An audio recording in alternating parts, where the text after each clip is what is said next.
Hey guys, Asher coming at you today, Watcher of Realms. Welcome to the video, guys. Hopefully it finds you all doing well today. I'm doing pretty dang good, man. We're going to talk about really one of my favorite, if not my most favorite hero in the game. Now, if you saw my last summoning video, it was raining legendaries. Let me tell you, I got so lucky. That was like once in a lifetime in terms of all the legendaries that we pulled. There's 6 of them, including Hatsu, one of the best in the game, right? And Setram as well. So if you missed that video, check it out. But I say all that to say that I still have an epic who can out damage most of my legendary DPS heroes in the game, and that is Wrath. And the beauty about Wrath is, and what makes this game so appealing to me, is that everybody gets him, right? They give you some really good heroes in this game, and Wrath is certainly front and center. Today's video is going to be a very quick guide for beginner builds on Wrath and for mid-game builds on Wrath, right? I'll make an updated end-game guide for Wrath when, well, I get to the end game, all right? This game hasn't been out that long at the time of this recording, only a few months. But as I mentioned, let's start with the fact that he is a lord, an epic lord for one of the best factions in the game. Am I a joke to you? And as I said, everybody gets him after 14 days for free. So I have a friend in real life who plays this game as well. I looked at his account and he had him, but he had not invested in Wrath. He was investing in some crappy legendary hero instead. And I'm like, dude, it's easier to upgrade Wrath. It's less cost extensive to upgrade an epic or a rare, obviously, than a legendary. And he's way better, man. He's way better as well, right? So, I should add as well, after a month after you get Wrath for free, after 14 days, you get a Wrath Soul Stone as well, which is crucial because he's one of the best heroes in the game to take to 5-star awakening. Let's just start there. Let's start with the fact that I don't even know where to start. I'm all over the place. I'm so excited about Wrath here, guys. But odds are, if you're watching this video, if you've been playing more than 14 days, you have him and you know exactly what I'm talking about, right? I want to quickly cover, if we go to our gallery here, just Nightmare Consul, again, one of, if not the strongest factions out there in the game. I mentioned I pulled Hatsu, very lucky there, but it's not just Hatsu, right? We get Baron, who's one of the better tanks inside the game. Once you finish the campaign, you get Volka, who's a great fighter as well as your reward, and we have Abomination, who is a permanent legendary fusion in the game. The reason I point out all of these decent or really good heroes is because, again, he could be a great lord to run alongside them, getting a lot more value out of that faction, right? So let's start with his lord skill. If we go down to his skills, his lord skill is very interesting. It's Nightmare Power, increases faction allies' basic attributes by 10%. Every time a faction ally is deployed, all deployed faction allies gain 5, 10%, 20%, and then 35% attack speed, respectively.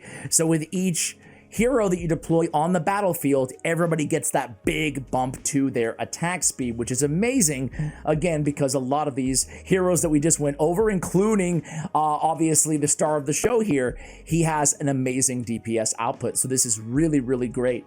But the healing effects received by them are reduced by 20%. Now, what do you want me to say? That sucks. There is a downside to his Nightmare Power Lord skill. However, I'll take all that extra attack. It's a really good Lord ability, especially for an epic hero in the game, okay? When we go to his attributes, right? His base stats are really solid. For an epic, really solid. He's got 21k HP, 4,900 almost on the attack.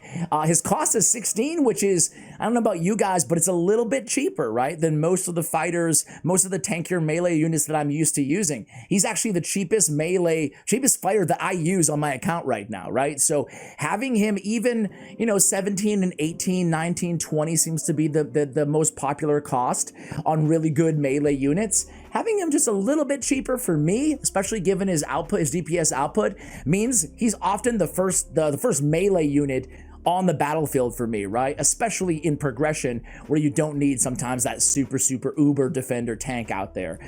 So tremendous base stats on this. Again, considering he is an epic, he can outstat, if you will, even legendary heroes in the game. So he's got that going for him, and he's did I mention he's free? Let's go over his skills really quickly here.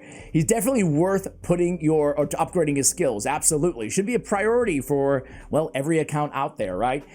So when you look at his Heavy Blow ultimate, it's an auto cast, right? So you have no autonomy over this ability. It's just gonna keep going on his own. When triggered, increases crit damage by 30% and deals 115% damage to up to 5 enemies with every 3 attacks, lasts for 30 seconds. This is a great AoE damage. Also, look at his talent right here. I should have mentioned this earlier. His crit rate is plus 15%. That's permanent, right? A crit has an extra 20% chance to attack 2 times quickly. So 20% chance, roughly 1 of every 5 hits. He's basically getting an extra hit in there, right? So he's just like a one-man freaking tornado wrecking crew, this dude, right? He's amazing. If DPS is your thing, he's got you covered, right?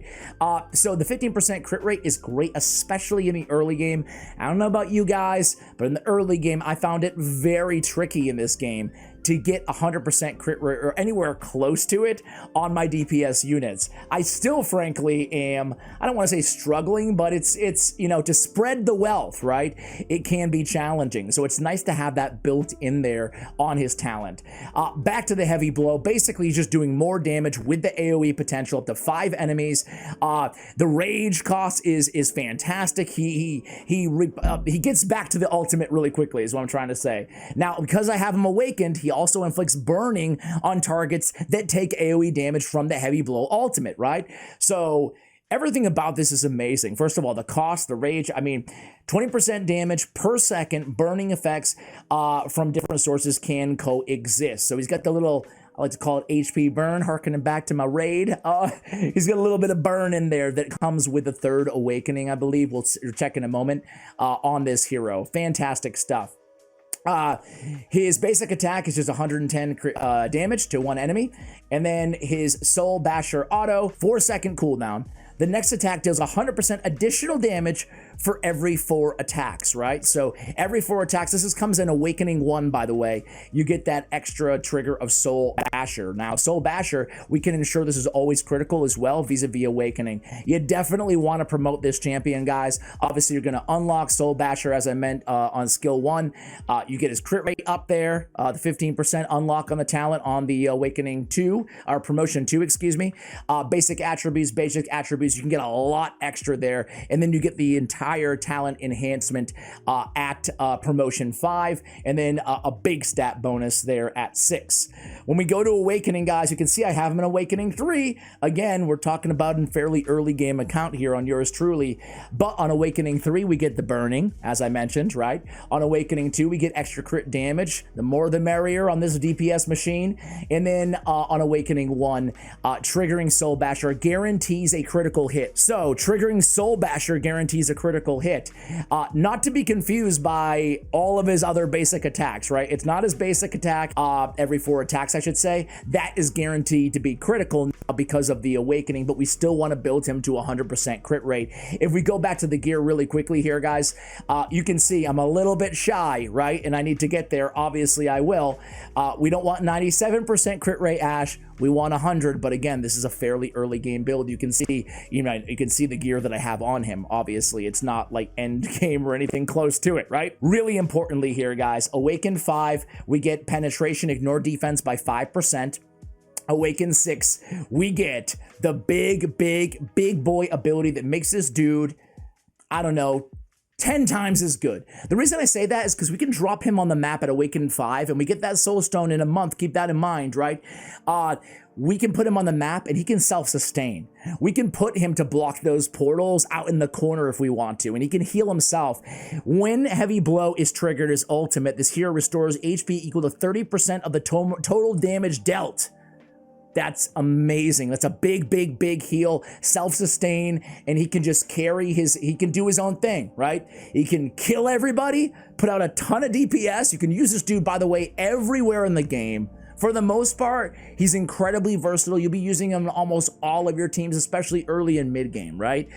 Stand toe-to-toe better than a lot of legendaries out there. I have ancestral teachings. When there are any allies within 1 tiles, increases attack by 8%. Frankly, because I haven't done a ton of artifact farming on my account, right? But we already talked about actually, we haven't talked about stat priorities. We talked about crit rate. Well, we want crit damage. We want attack. We want attack speed. We want rage regen. When it comes to prioritizing those abilities, crit rate is going to be absolutely first and foremost, 100% crit rate, or as close as you can get to in the early game. As you can see, I don't even stress out about having certain artifact or gear sets, or on any champion for that matter in the early game. You don't just need to stress about sets, stress about stats.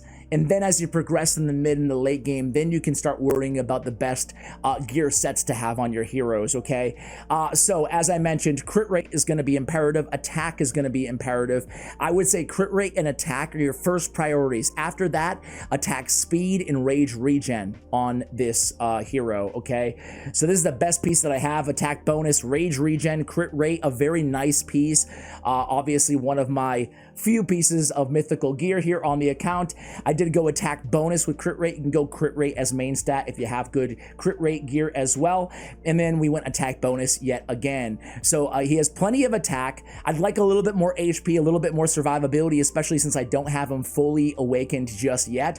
But you got to do, you know, we got to make work with what you have, right? So there it is, guys. That is the build on this champion. I do want to run just a quick raid with him. In terms of gear, real quick, guys, I mean, Warlord's the best to go. Attack percentage 25 and attack speed plus 30. But of course, you can see that I had a crit rate on him. I had deadly aim, right? Just to help me get a little bit more crit rate in the early game, right? So anything with crit rate, crit damage, attack is always good. Infernal Roar gives basic attack damage plus 40%. You know, obviously, the better we go, or the higher we go towards the end game, the better we have availability there, but you can't go wrong with attack speed. So Whirlwind makes a lot of sense as well in terms of gear for this champion if you're gonna try to go ahead and make a set. All right, guys, so here we go. We have him as a Lord here. We're gonna do Gear Raid 1. As I mentioned, he's great here, but he's great everywhere. So we're just gonna go ahead and plop him down first. We're gonna go get ahead and get his speed bonus. We're gonna put Abomination second. So again, that we get the extra bonus, the extra Lord bonus there. And then we are gonna go ahead and just start laying some DPS so we get more bonus there, right? And then from here, we can put Idril down. But I really wanna show you his, you can barely even see the fella over here, right? But I really can't wait to show you his overall DPS. Now this is compared to some of the better legendary heroes out there that I've been lucky enough to pull so far inside the game, right? But you're gonna see, he's just gonna go absolutely ham here. He is a DPS beast in terms of this game. So I would say, like I normally say in videos like this, congratulations if you have the hero, but again, on this dude, well, heck, everybody has him. Everybody has them, right? So definitely put him to use if you're not already. I imagine a lot of you guys are, but hopefully at least like with the stat priorities and stuff like. That's quite big. Impressive. Discussed today, and the stressing getting him fully awakened as quickly as possible so he can self-sustain. Now in a map like this, when we have a healer and stuff like that, self-sustaining might not be as imperative, but obviously, as I mentioned earlier in the video, having a him like kind of play a solo role in a lot of maps makes a lot of sense, and I utilize him in that way, but I need the healer right now because I don't have him fully awakened. So you can basically save that position on your map. So again, compared to like all of these legendaries on the team, all of these OP heroes, he comes in number 2 in terms of damage, and he tanked most of the damage as well. So guys, that's going to do it for a Wrath Guide. Thank you so much for watching, and as always, take care, guys.